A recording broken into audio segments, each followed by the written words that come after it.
do again. So knock on Formica. Yeah, let me know how that works out for you. Okay. And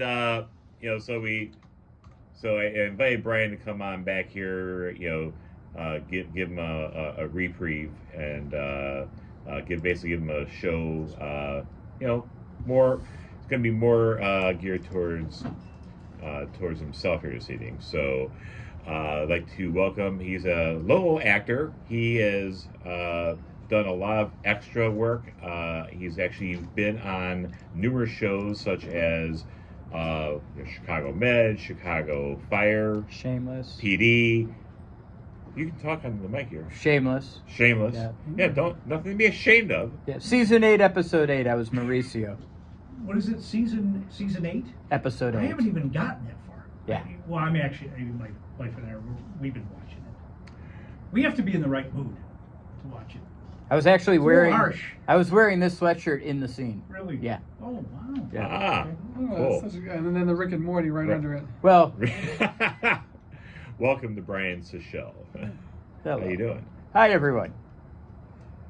I'm Yeah. doing good. Move up on the mic. Just Okay. a little Oh, bit. I got you were Yeah. good. I Was I? beside you. Okay. I got you. You're solid. But so I'm gonna ask you just because you're wearing it. I'm assuming you're a Rick and Morty Yes. fan. Okay. Yeah, I actually really like the show. So what are you thinking of the new season? It's great. I actually I watch it on AdultSwim.com on the website, and I've caught every episode so far that they've put I out. don't think Adult Swim has produced too many bad things, to be honest with you. Boondocks was still one of my favorite shows of all time. So Yeah, I'm not sure if it's Erica or Megan actually liked watching that show as well, but I for one actually we've known each other for quite a few years. You actually know my wife longer. Yes.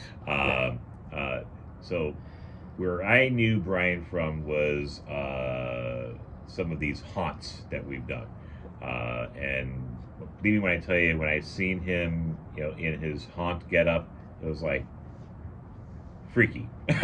just to put it mildly here, it was like, damn. Well, I aim to scare. Well, I mean, that's- you definitely. You got that down pat. Yes.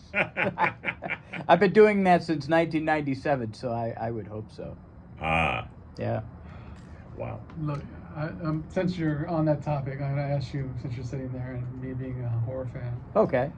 what's your favorite horror movie? Oh God, easily Nightmare on Elm Street, the Oh, original man. series. Oh man. Not that new remake that they did with the new actor. The old Robert Englund, Freddy Krueger is. So number one. Yeah. Okay. And I didn't even get into Nightmare on Elm Street too much until the third movie. Dream Warriors. Because when he started doing one-liners and being funny while he was killing, Yeah. that was it. I was hooked. I was like, okay, that glove is awesome, but the one-liners are even better. It was Arnold Schwarzenegger horror. Yeah. Now I'm picturing an Arnold You Schwarzenegger should. horror movie. You should. Hmm. Uh, Now, on one of the shows that you did, I think it might have been last year. You actually had to shave your head, didn't you? Well, I mean, there were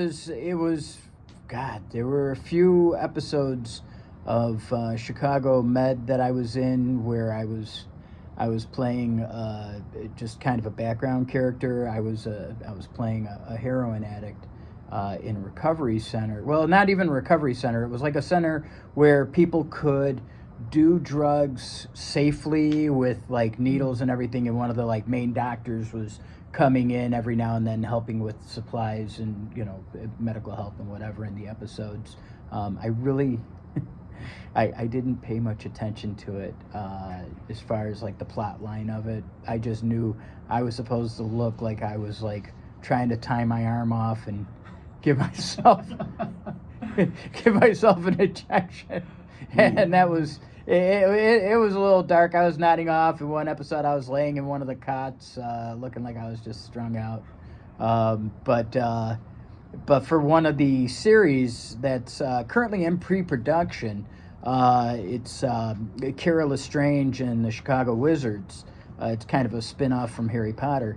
I'm playing a character named Connor O'Malley, who, for that, I have a pair of purple contacts that I wear to make my eyes like a real bright purple color, and I shaved my head, grew a full beard out, and I also for a series, it was supposed to be a Power Rangers spin-off, like fan film thing, and I was going to play Zordon.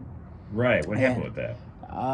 Unfortunately, because it's an independent, thing, actors can, they'll commit to it at first, and then all of a sudden they can't do it. They have to drop out.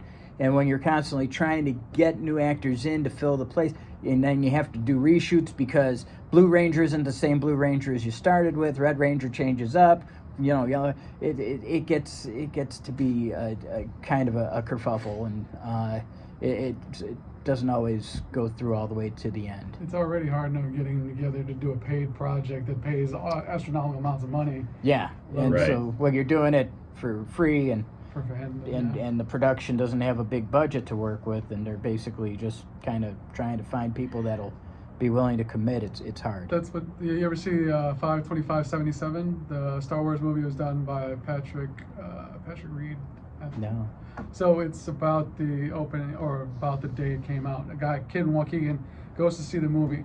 Anyways, this thing was shot in 2003, just got released in 2023, Wow. and they had it filmed. That's 20 years. 20 years. And it's like reshoots or trying to get all these things in order, getting licensing, distribution. It's like, let alone getting them there to film.